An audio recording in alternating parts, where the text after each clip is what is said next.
నమస్తే. ఇన్నాళ్ళు నన్ను సపోర్ట్ చేస్తూ, ఎంకరేజ్ చేస్తూ మీ ప్రేమని నాకు అందిస్తున్న ప్రతి ఒక్కరికి కృతజ్ఞతలు. అలాగే ఈ వీడియో కూడా ఖచ్చితంగా మీకు ఉపయోగపడుతుంది. లైక్, షేర్ అండ్ సబ్స్క్రైబ్ చేసి మీ సపోర్ట్‌ని నాకు అందించండి. అలాగే ఈ వీడియో పట్ల మీకున్న అభిప్రాయాన్ని కామెంట్ సెక్షన్‌లో కామెంట్ చేసి తెలియజేయండి. ఇప్పుడు వీడియోని చూద్దాం. నమస్తే, వెల్కమ్ టు అవర్ ఛానల్. నేను కుప్పా పద్మిని. ప్రస్తుతంతో పాటు ప్రముఖ ఆధ్యాత్మికవేత్త, ప్రముఖ న్యూమరాలజిస్ట్ లక్ష్మీ నరసింహస్వామి ఉపాసకురాలు శ్రీమతి స్రవంతి గారు మనతో పాటు ఉన్నారు. మాట్లాడదాం. నమస్తే అక్క. నమస్తే పద్మిని. అక్క, మాఘ అమావాస్య వస్తోంది. ఈసారి మరింత విశేషంగా ఆదివారం అమావాస్య. ఆదివారం అమావాస్య ప్రతి అమావాస్యకి కూడా చాలా విశేషంగా వరాహిదేవికి అలాగే శ్యామలాదేవికి కూడా విశేష శ్రీచక్ర అర్చనతో కూడినటువంటి హోమం నిర్వహిస్తూ ఉన్నాము. సో ఒక్కసారి చెప్పండి ఈసారి జరిగేటటువంటి క్రతువు గురించి. తప్పకుండా చెప్తాను పద్మిని. ఎందుకంటే అమ్మవారు ఒక్క హోమం చేద్దామని అనుకుంటే 11 times అంటే 11 months కాన్సిక్యూటివ్లీ చేసుకుంటూ ఇది 11th అమ్మవారిది శ్యామల అమ్మవారిది 12th టైం అవుతుంది. వారాహి అమ్మవారికి 11th టైం అవుతుంది. ఇది ఇంకా లాస్టా? ఇది ఇంకా లాస్ట్ అని అనలేదు నేను. ఎందుకనంటే నాకు అనిపిస్తుంది ఏంటి అనంటే కంటిన్యూ చేద్దాము అని అనుకుంటున్నాను. అది అమ్మవారి సహకారం తప్పకుండా ఉంటుంది మనకి. ఎందుకంటే ఆవిడ అనుగ్రహం లేకపోతే ఇన్ని నెలలు చేయడం అనేది అసలు పొరపాటును కూడా మనం ఇలా చేయలేం. కాబట్టి ఈసారి కూడా అమ్మవారు తప్పకుండా కంటిన్యూ చేద్దామనే ఉంది నా మనసులో. మరి అమ్మవారు ఎలా అంటే ఎలా చేయించుకుంటారు అనేది మనం చూడాలన్నమాట.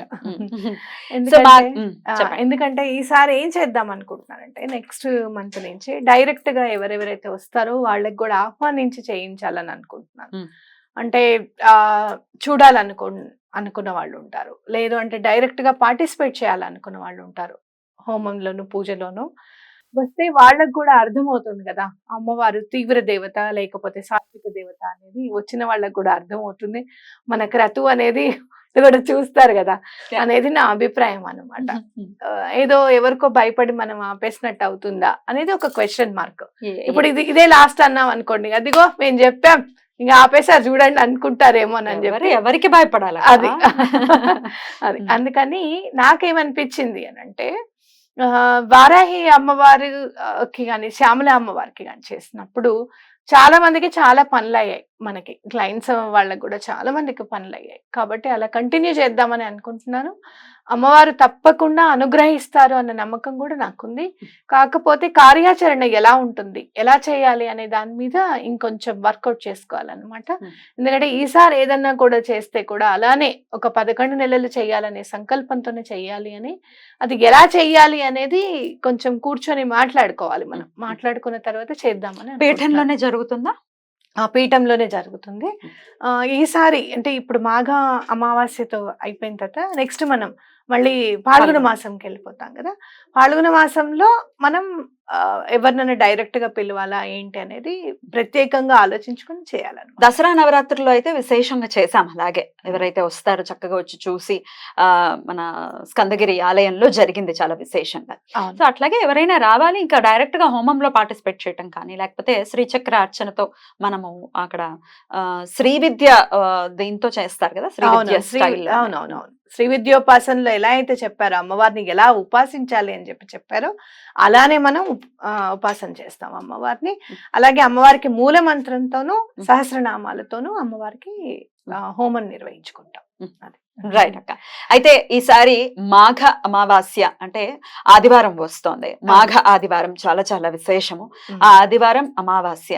ఆదివారం అమావాస్య అంటేనే అత్యంత పుణ్య తిథి. ఖచ్చితంగా రకరకాలు అంటే చీకటి ఉంటుంది కాబట్టి భయపడేటటువంటి పరిస్థితి ఉంటుంది. తమిళనాట చూసుకుంటే చాలా అసలు పవర్ఫుల్ డేగా నేను వింటూ ఉంటాయి కదా. మంచి అంటే స్టార్ట్స్ ఏమైనా చేయాలంటే అమావాస్య రోజు స్టార్ట్ చేస్తారు. తిథుల్లో మంచి చెడ్డ ఏమిటి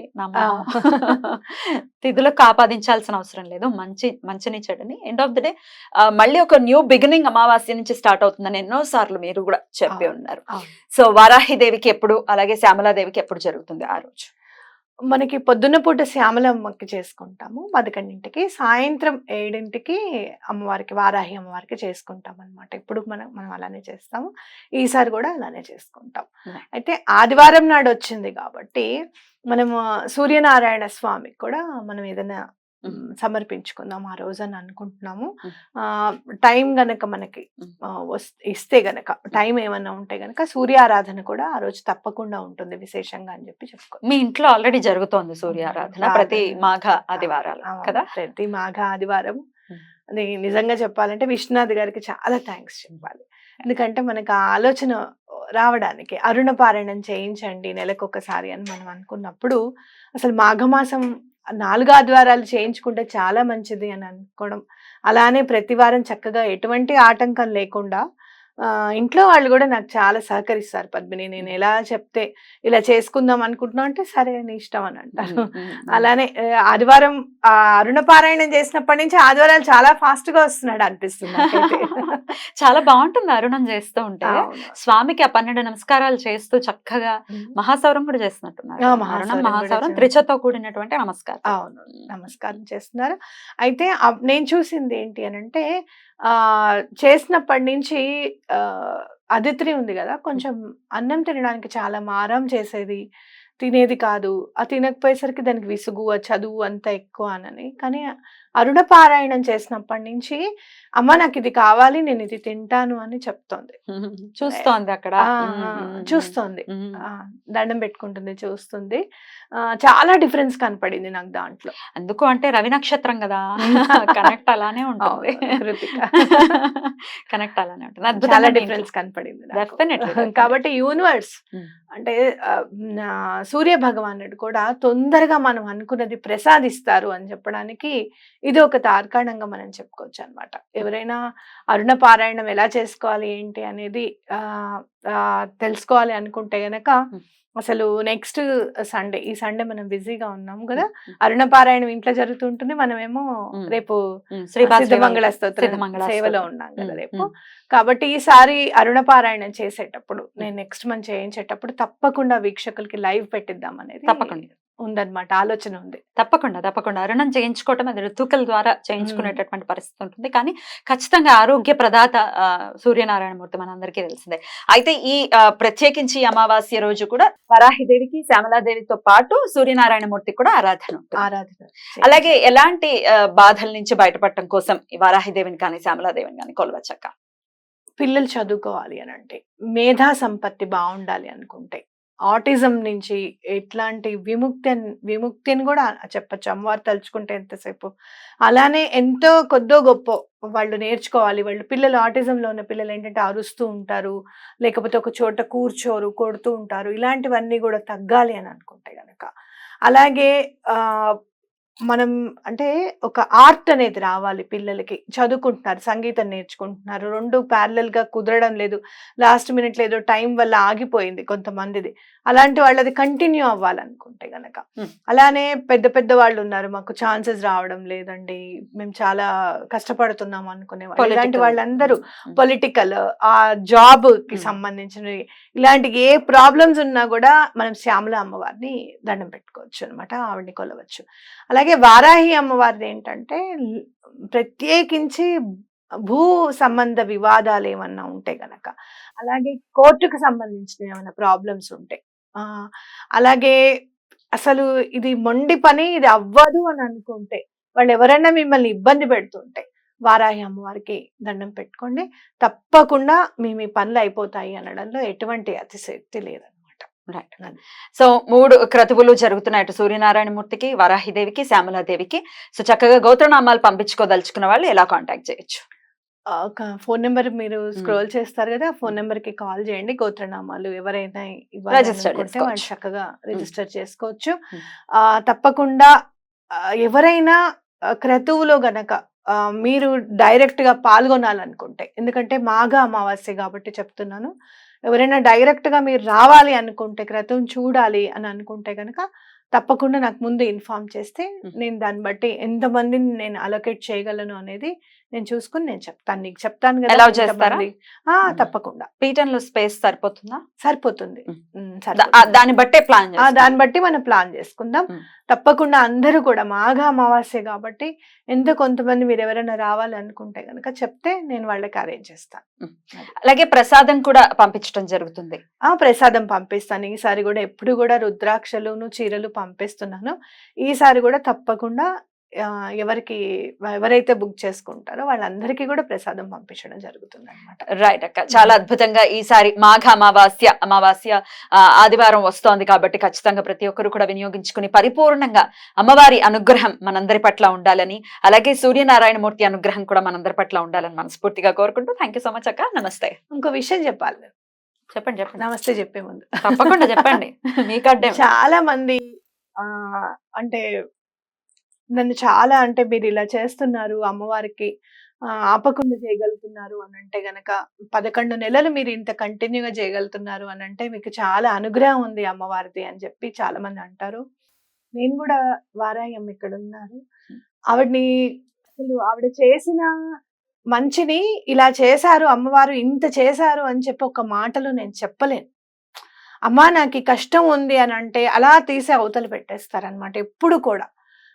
అలాంటిది అమ్మవారిని తీవ్ర దేవత అని అంటే నాకు చాలా బాధ అనిపిస్తుంది. అంటే ఎవరైనా మీ అమ్మకి చాలా కోపము, మీ మమ్మీతో చాలా భయంగా ఉంటుంది నాకు మాట్లాడాలి అని అన్నారు అనుకోండి, నిజంగా ఆవిడ కోపిస్ట్ అయినా కూడా ఆ బిడ్డకి బాధ అనిపిస్తుంది. అసలు వారాహి అమ్మవారి విషయంలో మీరు ఎవరు కూడా ఆవిడ తీవ్ర దేవత అని మాత్రం ఎటువంటి పరిస్థితుల్లోనూ అనుకోకండి, అది మహా పాపం అనుకుంటే గనక. సరే అనుకునే వాళ్ళు ఎవరన్నా అనుకోండి, కానీ ఇది లాస్ట్ అండ్ ఫైనల్ వాళ్ళకి నేను సమాధానం చెప్పడం కూడా. నేనేమి ప్రతిరోజు సమాధానం చెప్పడానికని మనం ఏమి అసలు వద్దక్క అంత టైం వేస్ట్ చేయొద్దని. అయితే నేను మాత్రం ఈ విషయం ఖచ్చితంగా నేను చెప్పాలి. ఎందుకనంటే ఏంటిది ఇలా మాట్లాడుతున్నారు, మనం అమ్మవారికి సేవ గద చేసుకుంటున్నాము, ఏవో ఒక్కొక్కళ్ళు ఒక్కొక్క రకంగా సేవ చేస్తారు, మీరు ఇలానే చెయ్యాలి, ఒకళ్ళు నుంచొని మాట్లాడితే సేవ అని అనుకుంటే, నేను ఇలా అమ్మవారికి క్రతువులు చేస్తూ లేకపోతే దత్తాత్రేయ స్వామికి హోమాలు చేసుకుంటూ ఇంట్లో అరుణ పారాయణం చేసుకుంటూ ఇలాంటివి నేను సేవ అనుకుంటున్నాను. నా సేవ పద్ధతి ఇది. దాని వాళ్ళు వ్యాపారం అంటున్నారు అని అనుకున్నారు, కానీ వ్యాపారము అని అనుకొని కావాలంటే వేరే వేరే వ్యాపారాలు ఉన్నాయి అని చెప్పి మనసు బాధపడేటట్టు మాట్లాడితే మాత్రము తప్పకుండా భగవంతుడు చూసుకుంటాడు వాళ్ళని నేను ఖచ్చితంగా చెప్తాను. ఎందుకంటే నాకు ఇవాళ శ్రీపాద శ్రీవల్లభులు వారిది గుర్తుకొచ్చింది. స్వామి నువ్వు వస్తావా, న్యాయస్థానంలో నువ్వు వస్తావా మాకు చెప్పడానికి, నా కోసం చెప్పడానికి ఆయన వస్తాడా అని అడిగితే ఆయన వస్తాడు అని చెప్పి చెప్తారు పిఠాపురంలో ఆవిడ. ఆయన నిజంగానే న్యాయస్థానంలో అప్పటికప్పుడే ఆయన సాక్షాత్కరించి సాక్ష్యం చెప్పారనమాట.